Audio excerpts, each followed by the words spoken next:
What is going on, everybody? Welcome to Extraordinary episode number 16.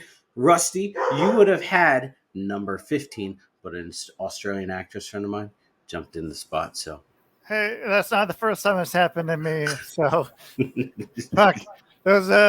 They took her germs. They're took her They germs. took her germs. So I'm 16. I'm cool with that. Ain't nothing wrong with that. Your entrant number 16. So if you guys, it's a terrible spot to be at.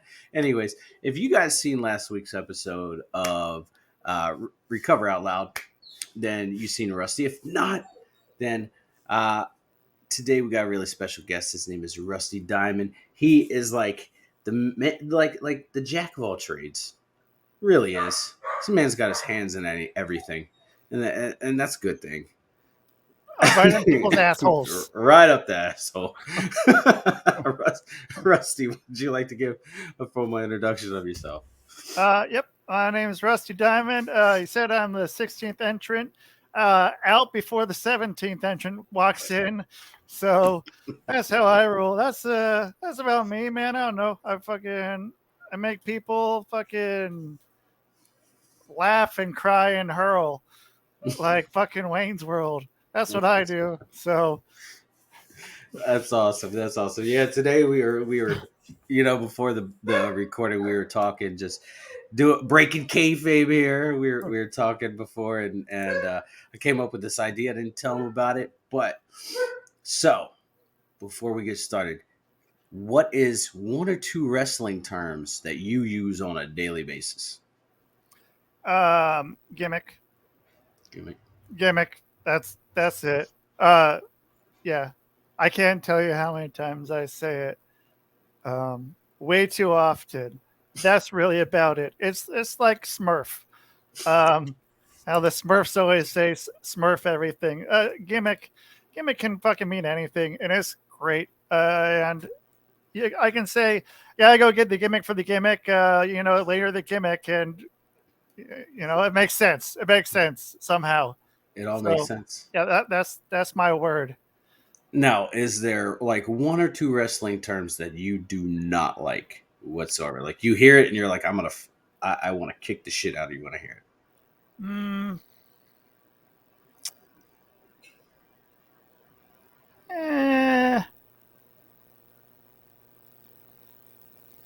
Because I know like Chris Jericho has he hates botch.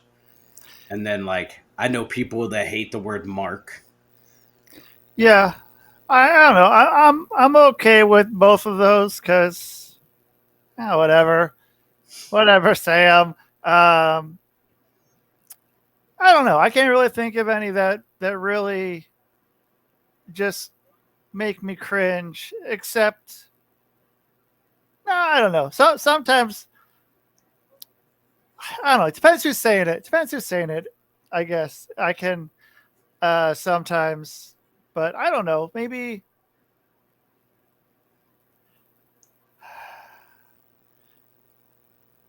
I don't know. I feel like it's hard. Like there aren't really any like inside terms anymore.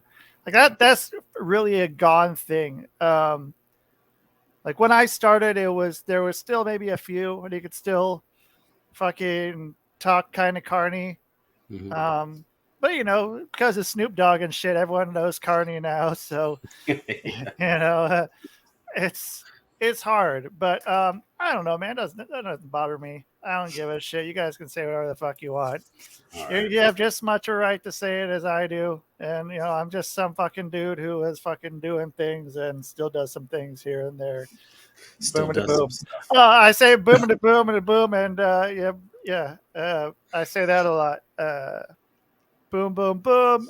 Get it again. Boom, boom. I'll say that. So I guess I say that too. I don't know if you have this, but I watch certain like creators that do different things of all sorts, and I watch for their catchphrase when they do it. Right. Ooh. So there's a guy that spray paints, and he does spray paint art. Super talented guy on TikTok, and I watch him all the time. And he has a shasha bowl where he is shasha, right? And so I'm waiting on that. I'm waiting on the Shasha, right?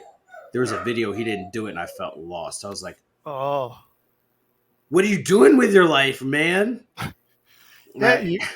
you can't do that, man. People are expecting it, or you just unless you're fucking healing up, man. Like I don't know if you're fucking, but I don't know if you got a good audience, man. You probably want to fucking keep that going. Well, yeah, and then but he has a Shasha. Everything has a Shasha bowl, Shasha cup, Shasha sprays, right? And he's like Shasha, Shasha. And I watched a video last night, and I was like, he was sitting there, and he wasn't talking. He was just working. There was no audio whatsoever. It's just him and some music, and I was like, isn't it what? What the fuck? I came here for the audio, dude. So what happened? I mean, we don't know tonight. Is it tonight? Did he just drop the whole fucking catchphrase? No, I think literally dude was like, I guess he was having a moment and he didn't want to like talk, so he was just doing this thing. I mean, hey, cool, good for him. But like, yeah, that threw me off. I was like really confused. Yeah, it can happen, man. Like I don't know. I fucking I get with my show, my podcast, even like not saying whatever when I open it. Like I always say the same thing and end with the same thing. But I used to have music that I would play, and I totally forgot about it. And then now I just don't anymore because it's kind of a bitch. But and then when I was doing Whatnot, so Whatnot's like Whatnot. It's like a fucking online auction thing. Yeah. I had a fucking thing. Now I say it at the beginning of my podcast, but like when I wouldn't say, people would be like, "What the fuck?" Or they'd be like, "Dude, say it." Like it's like the Bart Simpson thing. The yeah. Say the phrase. Say the phrase. Like, all right, okay, fine, fuck it. No, I'll do it. Don't put me at gunpoint. Yeah, here it goes. Whatever. Jesus. All right, so we're gonna play a little game before we get into this. I'm gonna name a few names and tell me if you work with them or not. Okay. First one, it's like he's like one of my current favorites, like for almost a year or two, a little bit longer. Danhausen. No, he didn't really break in. I mean, I don't know. He was probably doing shit elsewhere, but he didn't really get a big name on the indies until he fucking changed his gimmick and like became Danhausen, not just whatever the fuck. What I forgot his first name, something Danhausen. Yeah. Donovan Danhausen. Donovan Danhausen, and yeah, man, he's been on. Like I don't know if I would have been back like in Portland or something, like I would have been on shows with him, but I haven't been on any shows with him. I like his shit. I don't know. I mean, it's the top selling thing. He's the top selling fucking merch dude in AEW, and he's on TV like once a month for 2 seconds and doesn't maybe takes one bump. And that's it. And he's fucking over his shit. So I don't know how long it's gonna last. I don't know. I hope it lasts for a little bit. But I mean, fucking raking the cash, dude. Fucking do it. Right. Do it up, dude. Like, and it's weird because he almost has a cult following, right? Yeah. Like it's huge. You would go. I went to that show in Alaska. I was telling you about. Uh-huh. There's a woman that showed up in cosplay, face painted and everything like him, and I was like, Alaska of all fucking places. What? Yeah. Blew my mind. Yeah, it's people. You get people. You see him dressing up as fucking him or Orange Cassidy or Darby or fucking Thunder Rosa when she was there. Like anyone that paints their face, like people, except for Orange Cassidy, but that's another just crazy anomaly that fucking happened. But I mean, and I don't know how long that gimmick's gonna last, but I like his shit. I like his shit he did in Chikara before. And I didn't know that was him. That fucking the whole Chikara shit was fucking crazy. Yeah. But yeah, man. Yeah, so no, I have not worked with him, but yeah, fucking seems like he's got he's got some good shit going on. So Yeah, the transformation that he made from Donovan Danhausen to just Danhausen now, mm-hmm. absolutely astronomical. Like blows my mind. I never believed. Like I watched a documentary or like a podcast he was on where he talked about how he was about to quit because he just couldn't get over it. Like he couldn't. He tried. He couldn't. Nothing that he did. And then out of the blue, just boom. I got to get these dogs real quick. Sure. Yeah. Can you hear him in the background? Yep. Sure can. Okay. Give me a second. Okay. I'm gonna edit this. Oh shit. So okay. So I can say you're a fuck. Yeah. So yeah. okay, good. I'm gonna say fuck. No.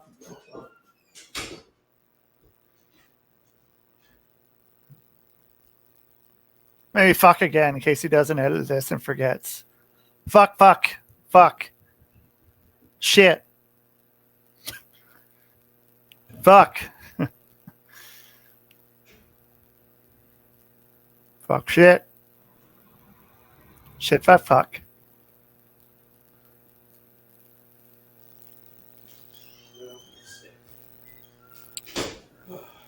Fuck. Goodness gracious. My girlfriend has 2 dogs. Oh. And both of them like to bark and howl at the most obscure times. Sure. All right, we're back. God. It's an old Civil War house. Gotta run up a bunch of stairs. Yeah. Yeah. I'll fucking blow you up real quick. Right. I say that too a lot. I say I'm fucking blown up way too often. So that's another term I use a lot. All right, so back to it.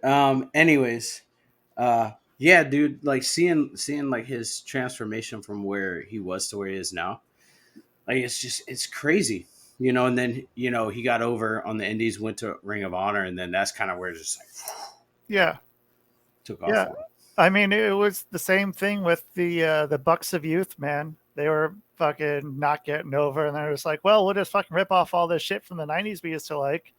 And boom, fucking over like crazy. Yep. And to see them in WWE and then like their appearances in WWE and then like Impact TNA. Yeah. To where they are now is like, wow. Yeah. And I mean, it's like once you're just like at a real fuck it moment is when you're fucking gonna do good shit. Like you don't care. I mean, that's how I got. So I had this thing. I was going to run with it more, but I decided not to. I didn't want to get too much heat. I say that a lot too. Get too much heat. Get too much heat. So I made this thing. It's called Shitty Promoter. And man, so I started telling stories of shit promoters had done. And fuck, that got over. That got over huge. But that also pissed off a lot of people. It was very... polarizing. So I mean, and that was at a point where I was just like, you know what, I'd fucking give a fuck about wrestling right now. I don't care. And then I did that, and it's just like when you fucking give up, like one more fucking just throw everything at the board and see what the fuck sticks. Like this is my one thing. Like, okay, if I go out, and that's it. I'm done. But that's when you're fucking like, oh, dude, this is fucking good. This is good. This is good. We got something here. Yeah. Next name, you mentioned him, Darby Allin. Darby Allin. Yeah, man, he's from Seattle. I think I saw his first match. Him against this other dude. I think it was him against fucking this guy Cash. But yeah, man, I fucking used to ride with him and shit. And because he trained in Seattle. I was gonna go train up there, but because I trained in Portland, but then after like they got to a point where it was me and this other dude. Okay, so it was me and 2 other people, me and Nick Radford and Crystal, and we were all gonna go train up there. It was at Buddy Wayne's place up in Seattle, but Nick went and Crystal and I decided not to go. But yeah, that's where Darby trained. But yeah, and then his fucking kid, fucking Buddy Wayne's kid, dude, is fucking ridiculous. Yeah. I like that kid. He's a good little shit. I fucking last time I was in Portland. No, not last time. I was in Portland in 20,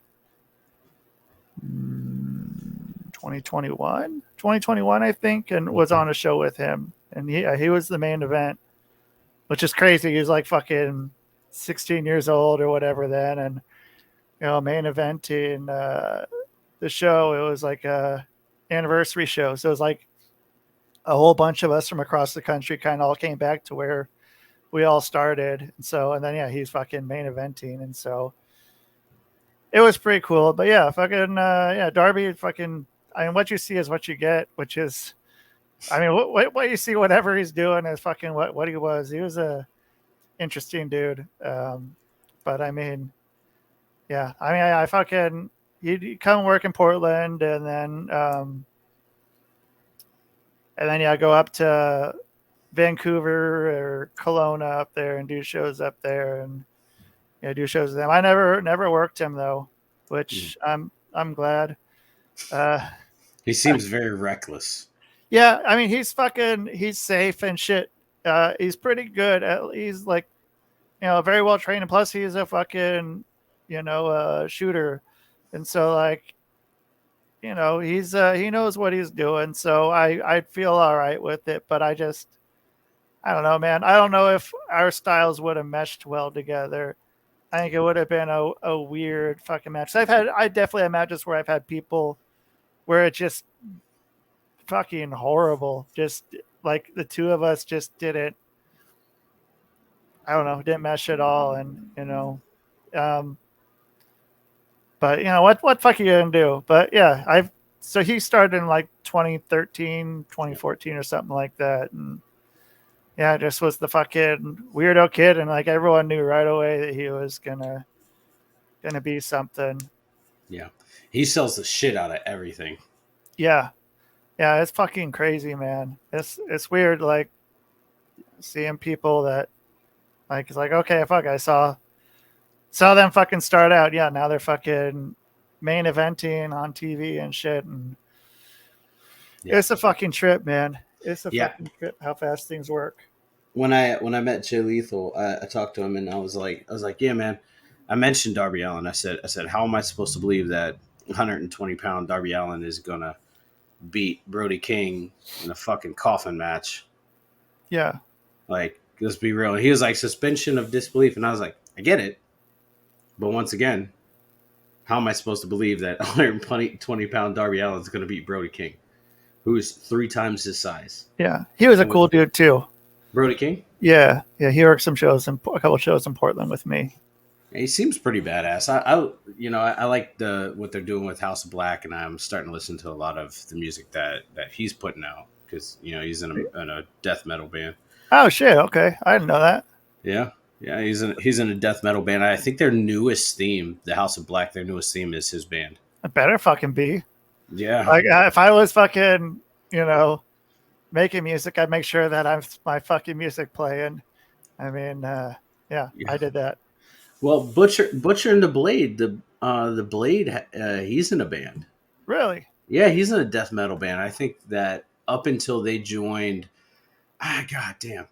So it had to have been a few years ago because they've been in stables all throughout AEW. But Yeah. when they were running solo as a tag team, like their theme was these dogs, dude. These dogs. We'll just let them run with it. All right. Anyways, so their theme was his band. I think I don't even I'd have to look up what his band's name is, but Yeah. yeah, The yeah, band I they was playing and his music. probably yeah, yeah. But yeah, it's pretty it's wild. Yeah, did you ever get to like interact with like Ethan Page? Huh. Ooh, I like Yeah, him too. no, I do too. He fuck. I feel like he used to come around, but it was never at a time or promotion that I was working with. Mm, He was kind of around the area sometime. I feel like he came down to fucking Salem a few times, but I don't know. Yeah, I didn't never worked with him. gotcha, gotcha. All Yeah. right, so we're gonna get into it. What was the first time that you watched professional wrestling and you were like, I love watching, or I am a fan. Oh man, I don't know, man. I was probably 3 years old, fucking Yeah. watching Hogan. I don't know against who. Fucking, I was into like um, Hogan, the Bulldogs, and Junkyard Dog. I like dogs. You got that dogs Yeah. going, so that was my thing, man. I liked them a lot, and I was just like, well, I'm fucking hooked. I'm Yeah. fucking hooked. I don't know who the fuck it was, but yeah, it was some good shit, man. And I just haven't really stopped ever since. In one way or another, I'll watch wrestling. Yeah. Yeah, Yeah. going back. My first memory in life was Andre and Hogan at WrestleMania. Oh shit. Okay. Yeah. Yeah. Yeah. And ever since then, it's been like takeoff. Huge fan. I've watched it ever since. I mean, there's been periods in my life. Like I was a kid, I got wrestling taken away from me because I leg dropped my sister. Shit. You That'll fucking do you. yeah. You fucking doing it for real, man. The atomic leg drop. Yep. Yeah. Hit her with the Hogan leg drop. So what was the move that you fucking that hurts the most that you got? I mean, did you have someone ever fucking put moves on you? oh, I mean, we used to do Or what backyard wrestling when I was a kid. so what hurt the most of anything? It would have to be either fuck, man, probably crossface or the cloverleaf, one of the two. Shit, yeah, okay.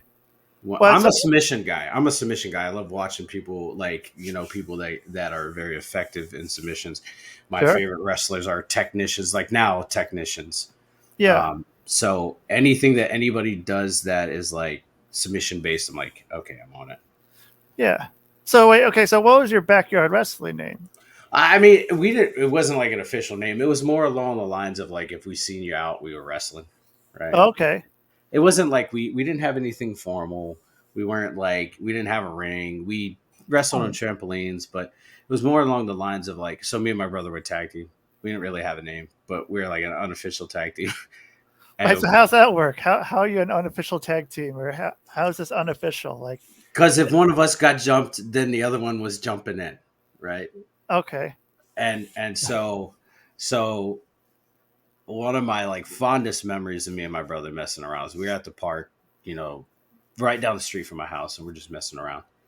And this kid that is in our little neighborhood wrestling thing comes in, and we just attacked him.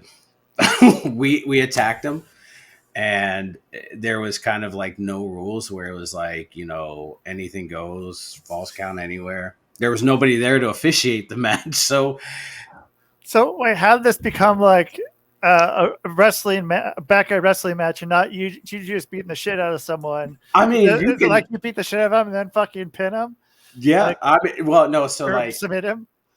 yeah, we submitted him. So essentially, what happened was like my brother had him in a headlock, had him down. He's like, Sean, go over there, grab that can of beans because there's a can of beans randomly on the ground, right? And I Of was like, all course, right. So yeah. I grab it, hand it to him. He's like, boom, smacks him over the head with it. Jesus. Yeah, and then he put him in a crossface. And we kind of had like a Jericho Benoit moment, right? I know Benoit is like a sour name to say. Well, whatever. Yeah, we did a Benoit Jericho thing where he had him in the crossface, I had him in the walls. Dude was like, stop, and he like tapped out. And we were like all chest popped out because the kid was like two sizes bigger than us, and yeah, Yeah, but you got two people and you fucking got them in those. Like yeah, you're not gonna be fucking moving too much. Doesn't no, matter how big you are. no, and it all kind of came to a screeching halt when we were outside playing around. We had this kid 2 or 3 streets down coming to our neighborhood, and like we were messing around, and he like put me in a rear naked choke. But when he did, he came and like punched me, like caught me across the lip, split my lip open, Whoa. and like I got out of it, and I was like, hey, hold on, I gotta go clean my mouth out because I'm like seeping blood at this point. I clean my mouth out. I come out, I'm like, hey, we're not doing this shit again. And he's like, all right. Took a cheap shot though. I speared him. Oh shit. He was right in front of my yard. I speared him. Boom, he hit the ground, and I was like, don't ever do that shit again. I get on my porch. There was no railings on my porch, so I went from one side, ran to the other, and elbow dropped his shit. Naturally, yeah. And that was the end of it. That was like, we're not doing this anymore. Yeah. You're just tired of getting fucking. See, you're getting beat up, and Yeah. like, I was a small kid. shit. I got my shit Yeah. rocked quite a bit, and Yeah. I was just like, had enough of it. So, did you never tried again? That was just like fucking. That was I one and learned my done. lesson. Yeah. That was the one and done. And I always kind of wanted to get into the ring at least once, run the ropes, have a match, something like that. But due to the injuries in the army, I'm kind of like, can't. I don't want to put myself at risk like that anymore. Probably a good idea. Yeah, Yeah. and I mean, running the ropes once, uh, man, it hurts. It fucking hurts. It hurts. Like first time, it's like, oh man, this is gonna be fucking no problem. And then, man, like my back was fucking tore the fuck up and red and purple and yellow and black and dude, that shit's no fucking joke. Like you gotta fucking build up some fucking calluses on your back. And you're like, well, back calluses. Like, yeah, fucking back calluses. That's what you need to do to be a professional wrestler. You need to get fucking calluses all over your body. And then once you stop for a while and you go back and you start doing it again, your calluses all heal up. It fucking sucks. So, I have friends that wrestle. I have a buddy that wrestles out, and I think Idaho, maybe Iowa. what's his name? Pat Powers. Pat Powers in Idaho. Maybe I can. If it's Gotta look. Idaho, I feel like I would know him. Hold on. Let me see where he wrestles. Let Okay. me look this up. Anyways, I met him way back in the day, and he and I used to hang out. I had no idea he wrestled. Oh, Nebraska. He lives in Omaha. Okay, so Pat Powers. So I probably like, I don't know, because like a lot of those people go to Minnesota and they fucking work up there. And a lot of people in Minnesota go to Nebraska. So, but I don't remember the name. So I don't know. Maybe yeah. I never went to Nebraska. So he wrestled in North Carolina for Carolina Ring Wars, Okay.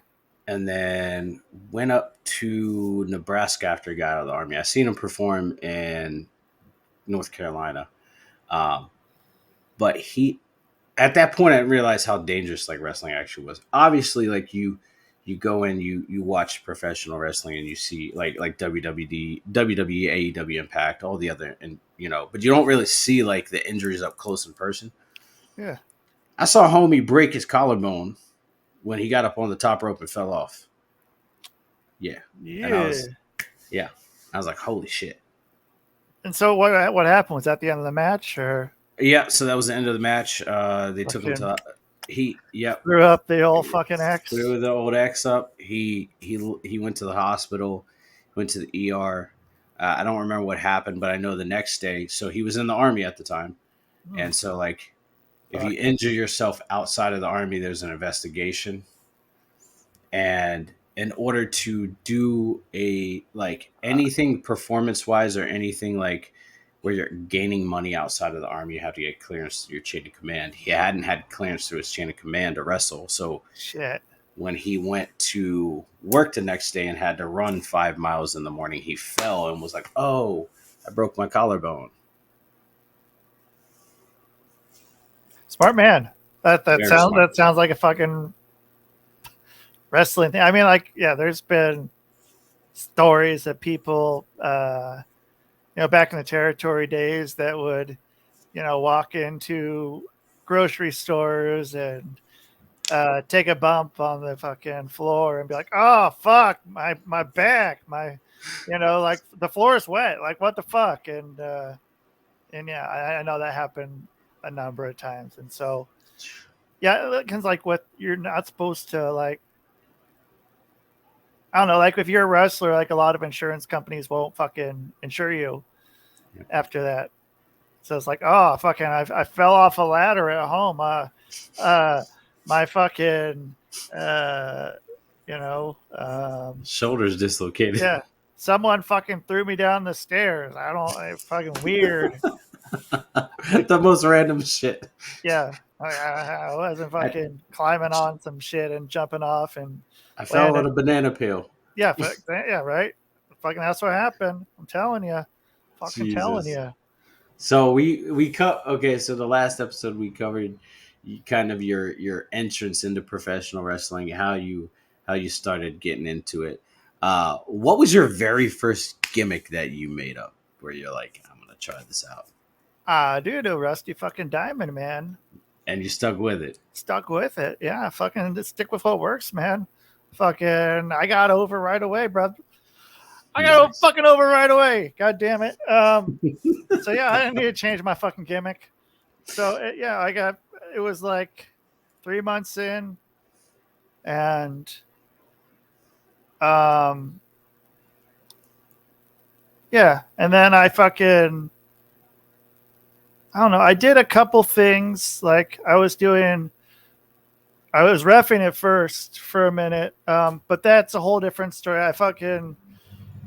So here's a side story. So I was, I mean, this is probably like, I don't know, fuck. It must have been, I think it was before I even became Rusty. No, I must have been Rusty Diamond. So maybe it was like 6 months in, maybe that, if that. I We had a second promoter that worked for us, and there were a lot of juggalos in his fucking promotion, and I think he was like he had a clown gimmick, and man, so we went down there to where he decided like he'd run a show in like this smaller town out sort of towards the coast, kind of like halfway in between Portland and the coast, and shit. So the night before, they decided to do this thing called pudding wrestling, which is like Jello wrestling, kind of a thing. But And pudding. but pudding. But here's the thing: it wasn't pudding. It was fucking chocolate syrup, like Hershey's chocolate syrup, because pudding was less expensive, or pudding was more expensive than chocolate syrup. So it became chocolate syrup and watered down chocolate syrup, and then they'd be pouring fucking pitchers of Bud Light on these chicks, but these chicks, only one chick sort of knew how to work. Mhm. Um, she was like a backyarder who would come and do shit, but she was cool. But everyone else were like local strippers, and they were all fucking shooting on each other. And they had me be a referee that night. And so this is in this town, this little town called Sheridan, Oregon, right next to the fucking. There's a prison right next to the place, right across the highway from it. Classy. Yeah, very Classy. classy. And so I don't know what I did that night because I was just a ref, just a lonely ref doing my thing. Um, I had a couple of people that wanted to kill me, um, like straight up telling people they're gonna fucking kill me, and um, came running after me. And the one wrestler who was yeah, her name was Lila Lodge. She was standing at the bar, and she fucking stands up and gets in front of these two people that are like fucking chasing after me, and like basically you're gonna go for him, you got to come through me, like, or go through me. And I fucking was able to run out of the place, fucking run into a car, fucking put the seats down, and like stay back there. And then eventually, like 30 minutes later, they left. But I was fucking like had my jacket over myself and just fucking hiding out in the cars. These like fucking tweakers that were fucking trying to kill me. And but she saved my fucking life. So I've always been like she's always been real cool in my book. I talked to her a few years ago. She didn't remember it, but I was like, you You fucking saved my help. life. You saved my life. You might not know this, but you fucking saved my life. So, yeah, that was one of my first experiences with wrestling. Um, Jesus. Yeah. There's been, well, and then, yeah, then, so there's been another guy. There's another guy down in California that wanted to kill me too. Um, he was like a big fat juggalo. And it was my first time being heel. And we were doing a show for this company in Chico, California. And this was my first like outdoor show. And it was in the parking lot of a Walmart, which is like kind of as shitty as it gets. Yeah. And fuck, that first time I got to be a heel, man. I was managing one of my trainers, Dr. Cleaver, and man, I fucking pissed this guy off like bad. And like our dressing room was like a fucking pop-up tent, basically. So like right after my match, like when I went back to the back, this guy like basically comes after me. And again, I had to fucking go hide in the car, fucking backseat, fucking lay down because this guy wants to kill me. And then he ended up showing up at other shows too. And like, so Looking for you. looking for me. And so like I was always fast in, fast out of there. And like, but I mean, during the match, I get up in his face because I know he's probably not going to do anything during the match. But yeah, you know, some wrestling fans are fucking very Passionate. very passionate people. And so, like, you know, sometimes, I mean, I guess I know I was doing my job. I was doing my job, and maybe I was doing it a little too well. And man, but I love being a fucking heel. I love it. I love it. I love it. But because I mean, yeah, that was the first time I got to be a heel was then, and that was like 2015 or so. Yeah, I think somewhere around there, maybe 2014. That was the night I met Thunder Rosa. She was on that show. That was like when she was fucking green as shit, but she was so fucking over.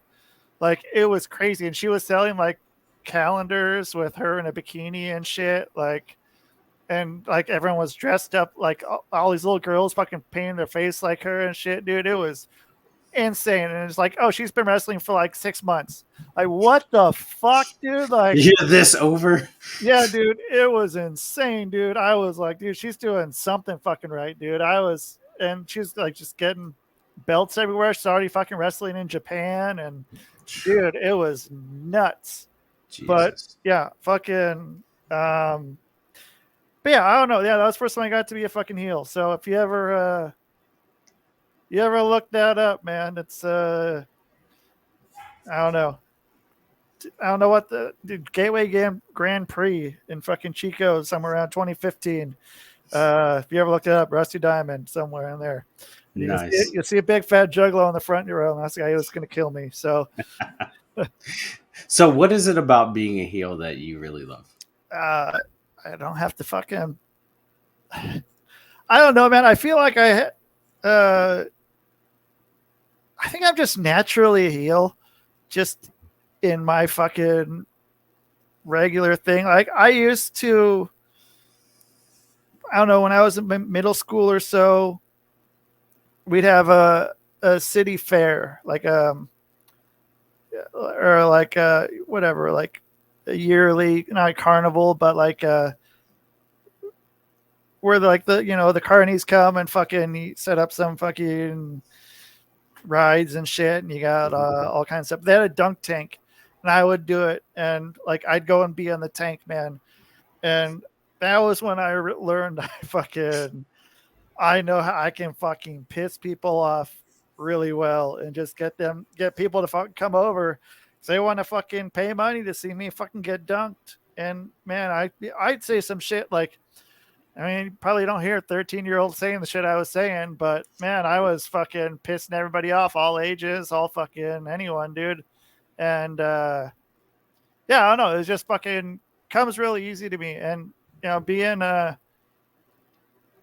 don't know, being a face is all right. It's fun, but I just always wanted to be a heel, and it took me like 4 years. I mean, it's a lot easier to get over as a heel than a face, but I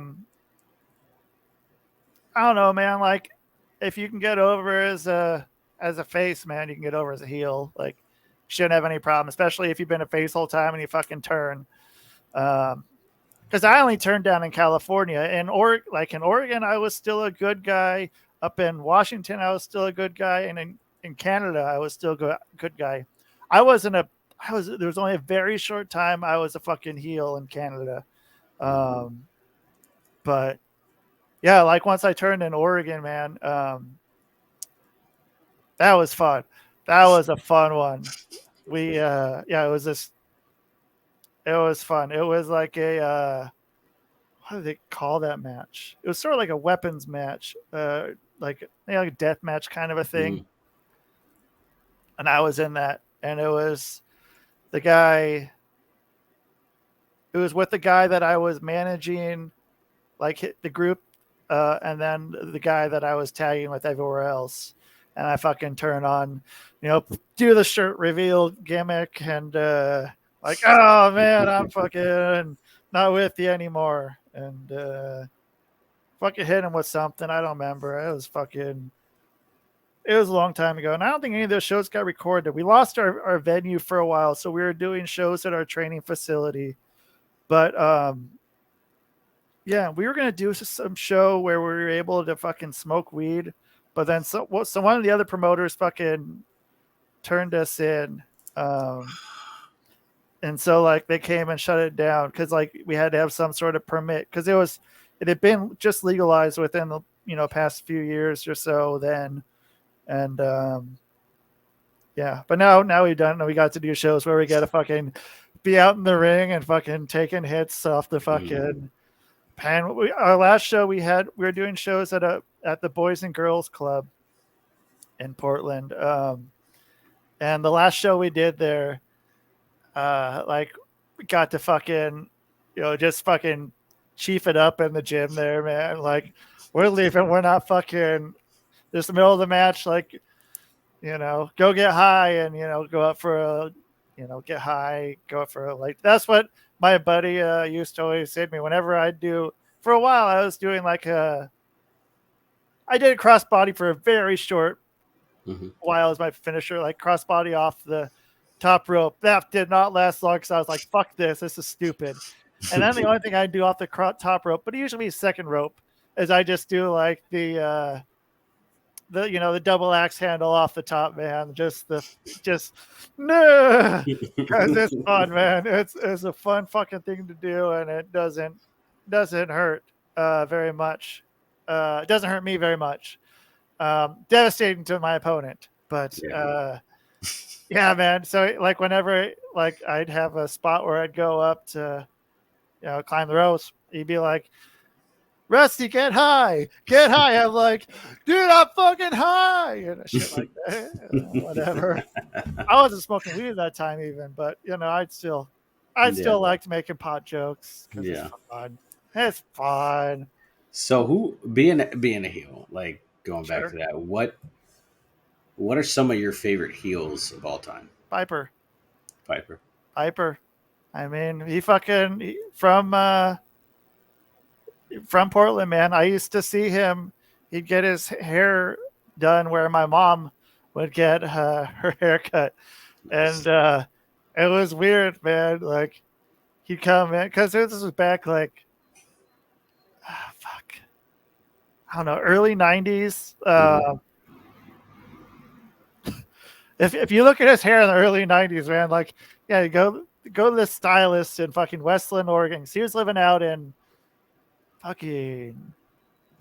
like probably like a 30-minute drive from there too. And if I come out there, he had a red Corvette with the license plate Roddy on it. It was Roddy or Rowdy. I think it was Roddy. I'm pretty sure it was Roddy. And yeah, fucking ride around that, and I was like, holy shit, man! Like, it's this fucking guy, man. Because he wrestled in Portland for a while, like. And so someone else too. So if you can see up there is Playboy Buddy Rose. Mm-hmm. So you ever heard of him before? Yeah. Okay, yeah, and he had when he was there. So there was a number of times he was going to get pushed in WWF, but he always fucked up because of drugs and stuff. And the thing that they made for him was the blowaway diet, which was I guess, kind of a rib on him for fucking all the fucking stuff he sniffed up his nose and shit, and still, Slim Trim 217, man. Uh, Let's see if I can pull this up. I'm gonna grab this real quick. Okay. There we go. Nice. Yeah, there we go. Blowaway diet. Nice. Shit. And he used to have commercials. He used to do commercials for like Burgerville, which was like a local burger place. But yeah, so him and uh, another guy, that Colonel De Beers, them two, like, were the guys who trained everyone that trained me, because like Buddy died in 2009. It was like right before I started, and so like everyone in the school like ended up starting their own school, and Colonel moved away, but Buddy was a hell of a heel and a fucking dude. You watch this guy work, man. It's amazing. Watch some of the stuff. Watch some of the stuff he did, like in AWA, with tagging with Doug Summers, like going against fucking the Rockers and shit. Mm-hmm. Dude can fucking move, and then watch him like when he's like, a slim trim 217, dude. He's still fucking doing, like, dude. He moves around like he's like a fucking 160 pounds, man. It was crazy. And then so then and then Colonel De Beers, he had a gimmick for a while when he was in Portland. So in the 80s, there was I think this was the only bioterror attack that's been in the United States. So did you watch that Netflix documentary Wild Wild Country about the Rajneeshi? Okay, No. so back in, I want to say, the early 80s, maybe, I don't know, maybe mid 80s, and there's this little town called Antelope, Oregon, and it's fuck, I don't know, maybe like a couple hours from Portland, a couple hours east of Portland. And so there was this fucking like Indian guru guy who wanted to start like a civilization kind of thing, Mm-hmm. and put it out in the middle of nowhere. And so they move into this small town, and they got fucking tons of people that are coming in. Like, this guy has fuckloads of Rolls Royces and shit, because like, Wow. like, people would give him money. Like, so he had like, I don't know how many Rolls Royces, and so people wanted to, like, the locals are like, dude, these fucking weirdos coming in here, like, can't let this stand. And so the Rajneeshis wanted to take over the town, um, and so like they started, like, because all the other people, like the regular town folk from Antelope, are like, dude, we got to get these fucking people out of here. And so like the Rajneeshis started uh learning how to fucking fire automatic weapons and shit. And then they decided they're going to run for office for the town. Um, and so they brought in a fuckload of homeless people in there, to because the town is only like 400 people or something. And so if they brought enough homeless people in, they'd be able to get enough to have more than the people in the town presently. And so um, one thing led to another. They had like a hotel in Portland, the Rajneeshis, and it got burned down. And so, as a retaliation, they poisoned a bunch of salad bars in Madras, which was like pretty close to. It was like where the representative from the town was, and yeah, it became like I think the only or largest, maybe I think it was both. I think only and largest bioterror attack on U.S. soil, and then that was kind of the downfall of it. But there's a 6-part series on Netflix, and there's like a follow up thing about it. I actually had so I used to work for this guy. I'm not going to tell too much of this story because I don't know what I can tell, but I worked for a guy, and he ended up. He was around that area. He was installing a lot of the infrastructure, and was working with the feds, and that was part of what took it down. And he was Wow. like, I talked to some people who were involved in it and shit. Cause yeah, I was like I was around him a lot when I was working for him. And it was interesting. But uh, so then during this time, Colonel De Beers decided to do a gimmick, where he's like a Rajneeshi, and he's like like just really fucking playing up on that. And I was always like, yeah, that's pretty all right, dude. And then yeah, so I don't know. Those are kind of my long-winded answer. Those are kind of the ones, I guess, all from Portland. So Yeah. But what about you? Who's your favorite? Man. As much as I hate to say the name, Hogan, Hollywood Hogan. I mean, I that mean, was fucking crazy. That was biggest heel, biggest heel turn of all time. Yep, no doubt, no fucking doubt, dude. I mean, just all the shit that was fucking in the ring right there, like, says enough, dude. Like, and I was a huge fucking Hogan fan, so that was like, man, fucking dude, what the fuck, And turning and like Razor was one of my other favorites. hell yeah, I got to meet him when I was a kid, like yeah. when I was a young kid. What was how'd that happen? My mom took us to a show in DC, and she knew like stand behind the where they come in, Yeah, and where they park the cars. So we went back there, and all the wrestlers came up like and were hanging out with us, and um, I you know fucking tugged on his pants. He turned around, looked down. I was like, "Hey, Chico," and he grabbed me and picked me up. Super nice guy. That's why Scott Hall is like one of my favorite of all times. hell yeah, Um, but growing up, getting a little bit older, Undertaker when he was in Ministry of Darkness was one of my favorite because up until then you didn't really see a character that was that dark except for like Papa Shango. sure. Um, Yeah, dude, fucking that guy, dude. Uh, Dude, he did a few shows up in Vancouver, man. That guy fucking likes to Nice to smoke. likes to smoke. Yep.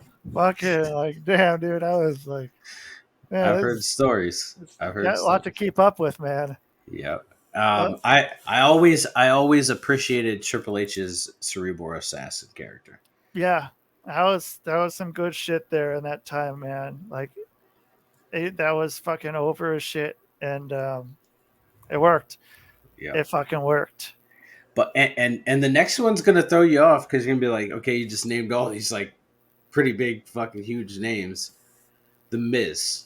Now, like I the fucking I'm with you, man. Like I didn't like him. I didn't like him for the longest time, and then like within the last 5 years, man, I started watching. Like I like his fucking heel work. I like the like I don't know who smartened him up or what the fuck happened, but his like style of heel work is fucking great, man. I enjoy the hell out of it. It's just so simple, um, and like yeah. you know, He used to draw go away heat like X Pac heat. yeah, X-Pac heat, but now like he draws the heel heat, and I love that. Yeah, I think what did it for me was when he was on Talking Smack, and him and Daniel Bryan were going back and forth, and he did a real shoot on Daniel Bryan. Was like sure. was like, I'm here day in and day out. I'm the safest worker. And he just got passionate. And then, like, you could see he was so fucking angry. He started tearing up. I was like, that right there is what I've been looking for out of the fucking Miz for the longest time. Yeah. Yeah. It was crazy when that happened, man. Like, just watching that transformation, it was cool, man. I'm like, all right, okay, I got this. I understand what you're doing now.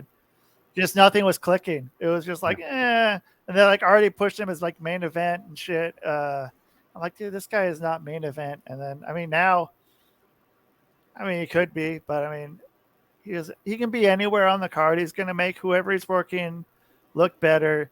He never needs to win a match. Yeah. He never has to have a title on him. He's fine, dude. Like, Yeah. he's a fucking great hand to have on the card. And finally, last one, Roman. I hated Roman. Yeah. When the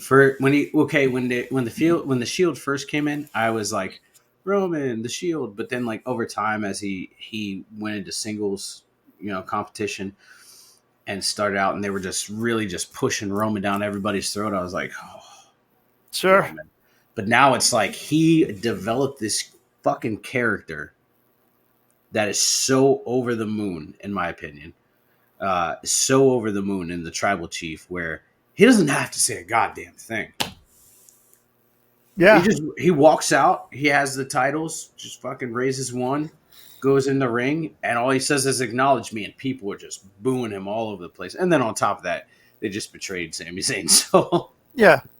Well, and I mean, and he's had Heyman to fucking put him over for a few years before that, man. Like, I think that was a big part of why that happened. And then, yeah, just being able to walk out and say two words, not suck it, but two other words and yeah, like be that over is pretty fucking impressive, man. yeah, yeah. I'm a huge fan of him, and whoever they choose to take those titles off of him is going to have to be. They're going to have to deserve it. You don't think it's going to happen in a couple of weeks or whatever?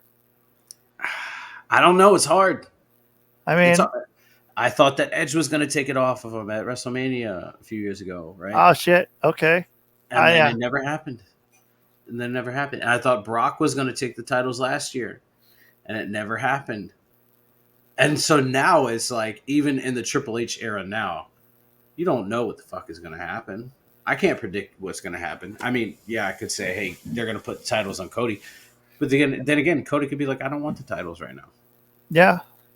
Yeah. I mean, well, as soon as Cody fucking debuted, the first thing I said when he showed up there at WrestleMania last year, I'm like, he's going to win the Rumble and fucking win the title at Mania. They're setting it up right now. Like, that's it. But I don't know, man. Like, who knows what's going to happen? And either way, I mean, there's definitely some matches on the card I'm excited for, and I haven't really been able to say that much. The last 5-10 WrestleManias, there's there's too many matches for one. There's way too many. They don't need 2 fucking days. Not everyone needs a fucking Mania moment. I don't know. That's just, it's too much, man. I don't need that much fucking WrestleMania. Like, make it a fucking undercard shit. Yeah. Put them on pre-show. Dark There's match. there's only 2 matches that I'm not looking forward to. Brock and Omos. Yep. I'm not looking forward to that. And Bobby and Bray, because it's going to hurt both of them. It's going to hurt both of their characters. It's not going to do shit for either one of them. Yeah. I don't know, man. Yeah, I've never been into Bobby Lashley. I don't know why. He's never fucking clicked with me. I don't know, man. But yeah, and then what you gonna do?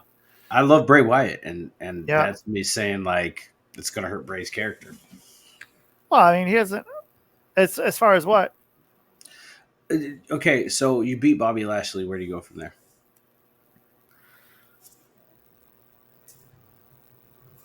Yeah. You beat Bobby Lashley. Where do you go from there? You can't. I mean, you fight Roman, but you fought Roman already. multiple times. Like, and you've lost every time. Where do you go from there? Like, at this point, like, I love Bray, but I feel like he needs to be working mid card until somebody steps up to the plate in the heavyweight division, where they can give Roman some time off and get him away. Yeah, I mean, they don't.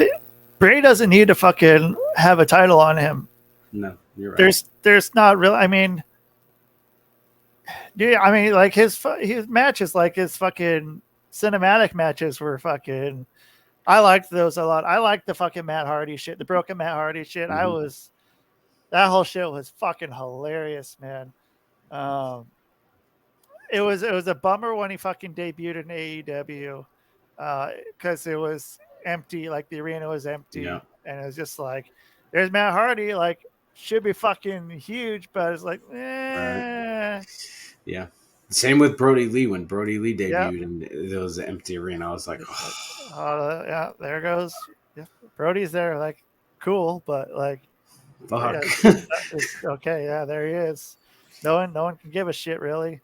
Yeah. You don't get that fucking feeling of everybody in there really just embracing it and the crowd Yep. going. Yep. Yeah. What do you feel? Okay, so before we go, last question. What do you feel um about the Dark Order now versus what they used to be?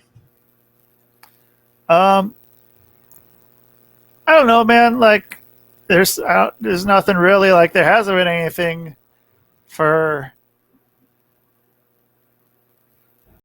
I don't know, since Brody died. Probably. I mean, it's just sort of been there. But I mean, once they all started getting over huge, in the Bucks of Youth, and their the BTE Yeah. show. Um, there's no fucking point in them like being this sinister fucking organization.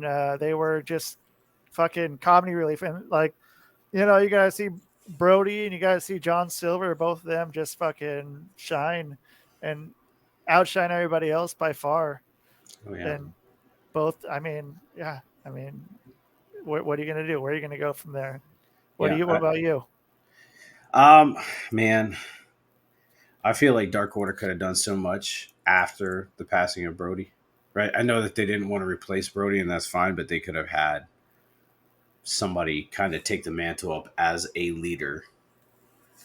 Yeah, Whether it be Hangman, because Hangman was fucking around with them for a little bit, even kind of still is.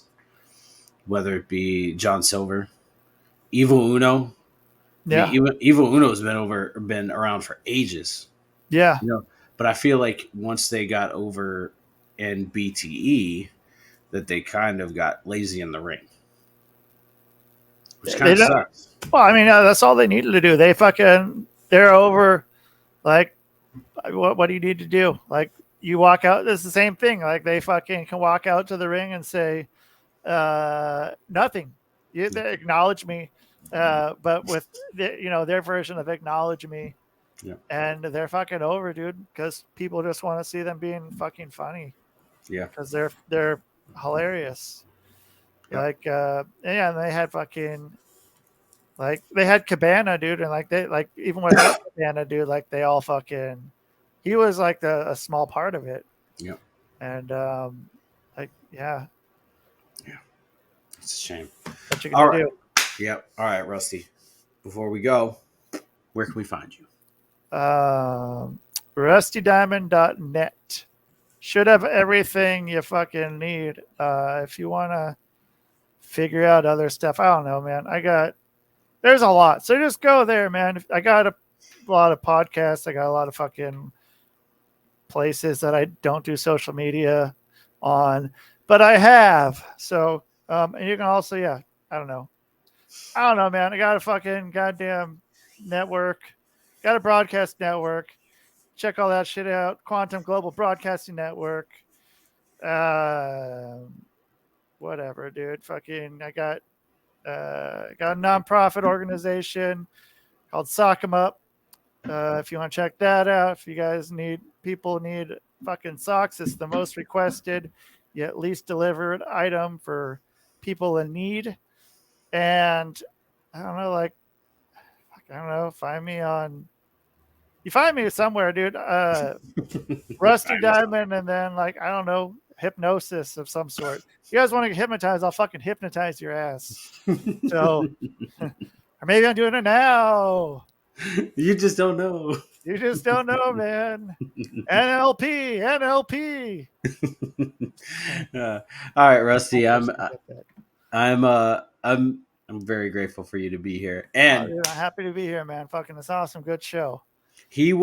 Rusty will be on Late Night Live when this comes out. It will have been yesterday, so we're technically in the past going to the future, but we're in the future as you're seeing it now. It's trippy.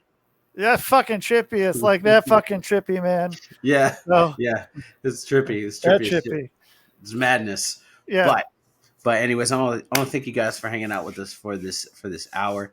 Thank you for being a part of this experience, and I can't wait to talk to you guys till next time. Much love.